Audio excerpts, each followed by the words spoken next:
মিথিলা অসুস্থ থাকার কারণে এবারে বার্থডে পালন করব না বলেও তাকে খুশি করার জন্য হঠাৎ করে বার্থডে সারপ্রাইজ। সাথে থাকছে পরিবারের সবাইকে নিয়ে ছোটখাটো একটা মেহমানদারির আয়োজন। সাপ্তাহিক শুক্রবার ছুটির দিন বলে কথা। ছুটির দিনগুলোতে বাসায় ট্রেডিশনাল খাবার রান্না বান্না করা, সবাই মিলে একসাথে খাওয়া দাওয়া করা, সময় পেলে এক কাপ চা হাতে নিয়ে ছাদে গিয়ে সবার সাথে গল্প করা, সুন্দর একটি দিন উপভোগ করার জন্য এর চেয়ে বেশি কিছুর প্রয়োজন হয় না। হ্যালো এভরিওয়ান, আসসালামু আলাইকুম। কেমন আছো সবাই? আশা করি সবাই ভালো আছো। আলহামদুলিল্লাহ আমিও অনেক ভালো আছি। চলে আসলাম আবারও নতুন একটি ভিডিও নিয়ে। শুক্রবারে সারাটা দিন বাসায় আমার কিভাবে কেটেছে সেটাই আজকে আপনাদের এই ভিডিওতে শেয়ার করবো ইনশাল্লাহ। প্রতিদিনের ন্যায় আজকেও সকাল সকাল ঘুম থেকে ওঠা হয়েছে। কাল রাত্রে আমাদের এইদিকে হালকা বৃষ্টি হয়েছিল, আর সকাল সকাল ঘুম থেকে উঠে দেখি এত জোরে জোরে বাতাস বইছে। মাশাআল্লাহ, গরমের দিনে এরকম ঠান্ডা বাতাস কিন্তু ভালোই লাগে। ওয়েদারটা একটু ঠান্ডা, তাই ভালো লাগছে। বৈশাখ মাসে হঠাৎ হঠাৎ বৃষ্টি, সেই সাথে দমকা হাওয়া, আর না ভালো লাগে। সকাল সকাল এক কাপ গরম চায়ের সাথে এরকম ঠান্ডা ওয়েদার উপভোগ করতে কিন্তু মন্দ লাগে না। ব্যস্ততম শহরের বুকে যারা কর্মজীবন নিয়ে ব্যস্ত থাকে তাদের প্রতিদিন খুব কম সৌভাগ্য হয় এভাবে করে সকাল দেখার। তাদের কাছে শুক্রবারটাই ঈদের মতো। সপ্তাহে একদিন বন্ধ থাকলে পরিবারের সাথে সময় কাটানো, ভালো বোড়া রান্না করা, তারপরে কোনো দিকে ঘুরতে যাওয়া, আর এগুলোই হচ্ছে প্রত্যেকটা কর্মজীবী মানুষের শুক্রবারের জীবন ধারার গল্প। চলেন আজকে আপনাদেরকে ছাদ বাগানটা একটু ঘুরিয়ে দেখাই। কিছুদিন আগেও কিন্তু এই গাছটায় কোনো পাতা ছিল না, সব পাতা একদম চৈত্র মাসের রোদ্রে ঝরে গেছে। গত কয়েকদিন আগে বৃষ্টি হতে গাছটায় নতুন করে পাতা মেলেছে, সেই সাথে ফলও ধরেছে মাশাআল্লাহ। আর এখন তো দেখে মনে হচ্ছে গাছটা নতুন করে প্রাণ ফিরে পেয়েছে। গাছে আলহামদুলিল্লাহ ফল ধরেছে। ফলগুলো পেকে গেলে লবণ মরিচ দিয়ে খেতে কিন্তু বেশ মজা লাগে, ভর্তা করেও খাওয়া যায়। ফলগুলো পেকে গেলে একটা সমস্যা হয়, সেটা হলো পাখিতে সব ফল খেয়ে ফেলে। সব তো আর খেতে পারে না, কিছু খায় আর কিছু নষ্ট করে নিচে ফেলে দেয়। যাই হোক, পাখিদেরও খাওয়ার হক আছে, যেটুকু খাওয়া সেটুকু ওরা খাবে। আর এইদিকে দেখেন স্ট্রবেরি গাছটা ঝড়ে ভেঙে চুরে একেবারে একাকার হয়ে গেছে। জোড়াতালি দিয়ে এখন এটাকে মোটামুটি ঝুলিয়ে রাখা হয়েছে। আর এদিকে লেবু গাছটার বেহাল অবস্থা দেখেন। সময়ের অভাবে যত্ন না নেওয়ার কারণে গাছগুলো এক এক করে নষ্ট হয়ে যাচ্ছে। এটা হচ্ছে চেরি ফল গাছ। চেরি ফল গাছেও নতুন পাতা এসেছে, সেই সাথে ফুলও ধরেছে। এখন শুধু ফল ধরার অপেক্ষায়। বাগান করাটা কিন্তু একটা শখ, নিজের হাতে শখ করে কিছু লাগানোর পর সেটা নিজের চোখের সামনে বড় হওয়া, ফুল কিংবা ফল ধরা দেখতে পাওয়াটা কিন্তু অনেক আনন্দ। কোনো জিনিস নিজের হাত দিয়ে করতে পারার মধ্যে যে আনন্দটা পাওয়া যায়, এই আনন্দটা কিন্তু বাহির থেকে আনা অর্গানাইজ করা জিনিসের মধ্যে পাওয়া যায়। আমি সময় পেলেই ছাদে আসি, বসে গাছগুলোর যত্ন করি, আর এগুলো করতে আমার অনেক ভালো লাগে। ছাদে বিভিন্ন ধরনের ফুলের গাছও লাগানো হয়েছে। গত পরশু অফিস থেকে আসার সময় এই 3টা ফুলের গাছ আমি কিনে নিয়ে এসেছিলাম। একটা হচ্ছে রক্তজবা ফুলের গাছ। গাছটা কেনার সময় গাছে 2টা ফুল ছিল, যেটা গত রাত্রে পড়ে গেছে। আর এটা হচ্ছে সাদা গোলাপ গাছ। এই ফুলের গ্রানটা কিন্তু অনেক স্ট্রং, আর ফুল ফুটার সময় সারা বাড়ি কিন্তু এই ফুলের গন্ধে একদম মৌ মৌ করে। আর সাথেরটা হচ্ছে কামিনী ফুলের গাছ, এটাতেও ফুলের কলি এসেছে। আর এই 3টা গাছই আমি আবার টবের মধ্যে লাগিয়ে রাখবো। আর এই 3টা গাছের দাম নিয়েছে আমার থেকে 250 টাকা। আর এটা হচ্ছে কেশরাজ গাছ, যেটা চুলের জন্য অনেক বেশি উপকার। আর এমনি তো এই গাছটার অনেক ঔষধি গুণাগুণ আছে। আর সাথে আছে তুলসী পাতা গাছ, এটাকেও একটা ঔষধি গাছই বলা যেতে পারে, কারণ এই গাছটা রয়েছে বহু গুণাগুণ। আর পিছনেরটা হলো অপরিচিত ফুলের গাছ। প্রতিদিন সকালেই কোনো না কোনো ফুল ফুটে, ফুল ছিঁড়তে আমার ভালো লাগে না, তাই প্রত্যেকটা ফুলেরই ভিডিও ক্লিপ কিংবা ফটো তুলে রেখে দেই। মাঝে মাঝে আপনাদের সাথে শেয়ারও করি, যেটা করতে আমার খুবই ভালো লাগে। চলেন আপনাদেরকে আরো একটি জিনিস দেখাই, আর সেটা হলো এখানে হচ্ছে অব্যবহৃত বোলের মধ্যে কিছু মাটি ছিল, যেখানে আমি 3টা বনফুলের গাছ লাগিয়েছিলাম। আর এখান থেকে এখন দেখেন মাশাআল্লাহ কতগুলা গাছ হয়েছে।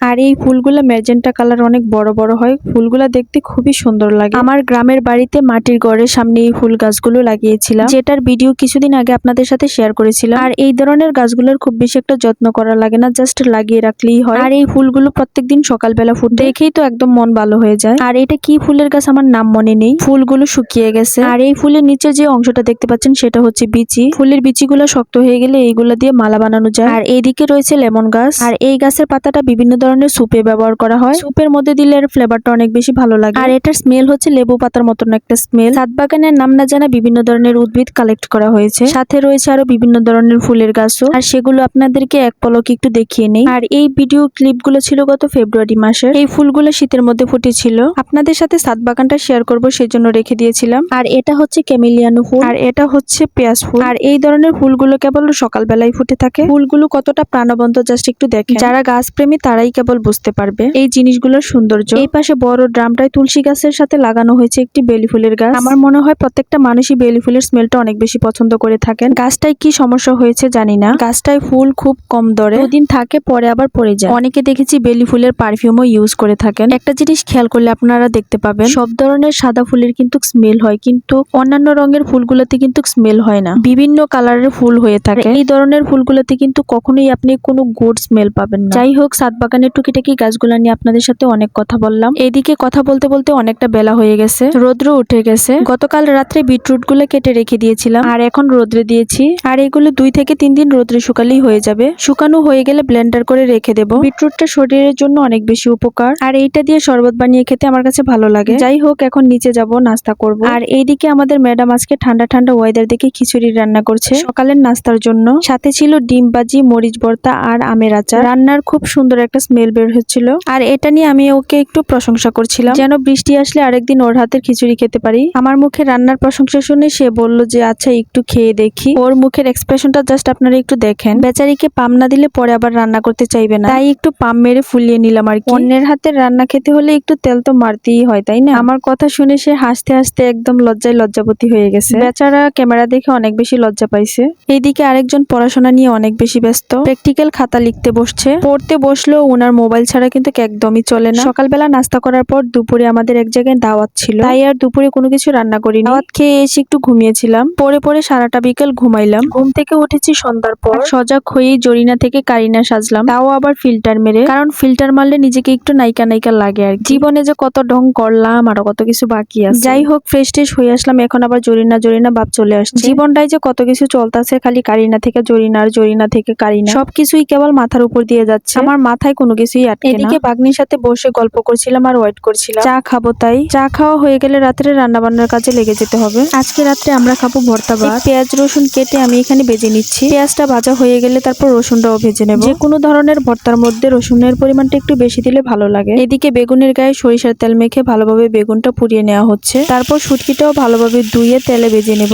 আরেক চুলায় বসিয়ে দিয়েছি ছোট আলু। আলুটা লবণ পানি দিয়ে সিদ্ধ করে এখন তেলে ভেজে নেব, কারণ এই ধরনের ছোট আলু কিন্তু সিকলা সহকারে ভর্তা বানালে খেতে ভালো লাগে। বেগুনটাও ভালোভাবে এপাশ ওপাশ করে পুড়িয়ে নেওয়া হচ্ছে, না হলে ভিতরে কাঁচা থাকতে পারে। বেগুন সিদ্ধ করে ভর্তা বানানোর চাইতে পুড়ে ভর্তা বানালে কিন্তু টেস্টটা কিন্তু অন্যরকম আসে। বেগুনটা সিদ্ধ করা হয়ে গেলে এটাকে সিলে ভালোভাবে পরিষ্কার করে তারপর ছোট ছোট টুকরা করে কেটে নিতে হবে। আজকে আমরা বানাবো 3 ধরনের ভর্তা, বেগুন ভর্তা, শুটকির ভর্তা আর হচ্ছে আলুর ভর্তা। আর আজকে সবগুলো ভর্তাই বানাবো হাতে। শুটকির ভর্তাটা শিলপাটায় বেটে বানাবো, তাই ভাজা মরিচগুলো লবণ দিয়ে আমি প্রথমে ভালোভাবে পিষে নিচ্ছি। মরিচগুলো বাটা হয়ে গেলে দিয়ে দিব পেঁয়াজ আর রসুন, তারপর এগুলোকেও সুন্দর করে মিহি করে বেটে নেব। পেঁয়াজ রসুন বাটা হয়ে গেলে তারপর দিয়ে দিব ভেজে রাখা শুটকি। অনেকেই আছেন শুটকি কিংবা শুটকির স্মেল পছন্দ করেন না বা হচ্ছে শুটকি খেতে পারেন না, তারা এভাবে করে ভর্তাটা বানিয়ে খেয়ে দেখতে পারেন, আশা করি ভালো লাগবে। যাই হোক, শুটকির ভর্তা কিংবা শুটকি আমার অনেক বেশি পছন্দের। আর এখন বানাবো আলুর ভর্তা। এইটার জন্য ভাজা মরিচ সেই সাথে লবণ দিয়ে ভালোভাবে মিক্স করে নেব। সেই সাথে দিয়ে দিব 4 থেকে 5 কোয়া রসুন ও ভাজা পেঁয়াজ, যদিও রসুনটাও কিন্তু তেলে ভেজে নেওয়া হয়েছে। সবকিছুকে একসাথে মিক্স করে তারপর দিয়ে দিব আলু। এখন এটাকে ভালোভাবে পিষিয়ে নিতে হবে। সবশেষে দিয়ে দিব সরিষার তেল, যেটা না দিলেই নয়, কারণ আলুর ভর্তায় সরিষার তেল না দিলে আমার কাছে কি যেন একটা অসম্পূর্ণ লাগে। তারপর আবারও সবকিছুকে একসাথে ভালোভাবে মিশিয়ে নিলাম। আমার ভর্তা বানানো ডান। কেমন হয়েছে দেখতে? আচ্ছা, এখানে হচ্ছে 3 ধরনের ভর্তা করেছি। এখানে হচ্ছে বেগুন ভর্তা, শুটকির ভর্তা আর আলুর ভর্তা।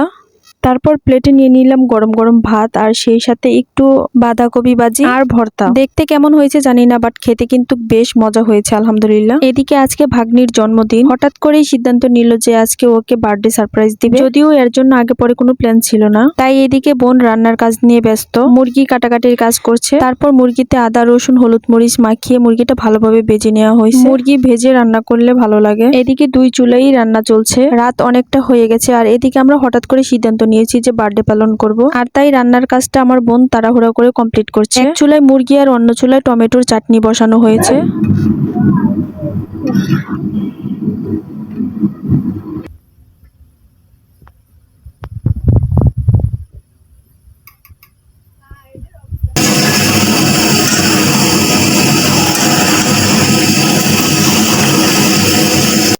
এদিকে গাইস আরেক চুলায় বসানো হয়েছে প্লাউয়ের স্মেলটা তো জাস্ট অসাধারণ ছিল। তোমরা কে কে প্লাউ খেতে পছন্দ করো গাইস? পাশের চুলায় বসানো হয়েছে মাখানো ডাল। মিথিলা কিন্তু এখনো জানে না যে আজকে আমরা তার বার্থডে পালন করব। সে তো তার মনের সুখে একদম লক্ষ্মী মেয়ের মতো বসে বসে কাজ করছে। ডাক দিয়ে বললাম ক্যামেরার দিকে তাকাও, দেখেন তার দুষ্টমি। সে এখানে বসে বসে মশলা বাটাবাটির কাজ করছে, আর এদিকে ওর আম্মু বিরিয়ানি রান্না করতে লেগে গেছে। অল্প সময়ের মধ্যে প্ল্যানিং, তাই তেমন কিছুই করা হয়নি। জাস্ট আজকের দিনটাই ওকে একটু খুশি করার জন্য আপ্রাণ চেষ্টা। একদিকে বিরিয়ানি রান্নার কাজ চলছে, অন্যদিকে চলছে রুম ডেকোরেশন। জাস্ট বেলুন দিয়ে হালকার উপর ঝাপসা একটু ডিজাইন করা হলো। ফাইনালি বলেন আমাদের বার্থডে গার্লকে দেখতে কেমন লাগছে? মাশাআল্লাহ খুবই কিউট লাগছে আম্মুটাকে। আমি ওকে বলেছিলাম সুন্দর করে দাঁড়াও, ও ভেবে নিয়েছে ছবি তুলছি তাই পোজ দেওয়ার চেষ্টা করছে। পরে ভিডিও করছি বুঝতে পেরে লজ্জা পেয়েছে। যাই হোক, এদিকে ভাইয়া এসে পড়েছে, এখন হচ্ছে কেক কাটার পালা। যাই হোক, আমাদের কষ্টটা সার্থক হয়েছে এন্ড ও অনেক বেশি খুশি হয়েছিল বার্থডে সারপ্রাইজ পেয়ে। তো আজকে ভিডিওটি এই পর্যন্তই। ভালো থাকবেন সবাই এন্ড ভিডিওটি ভালো লাগলে অবশ্যই লাইক, কমেন্টস এন্ড সাবস্ক্রাইব করতে ভুলবেন না। So thanks for watching this videos. আল্লাহ হাফেজ।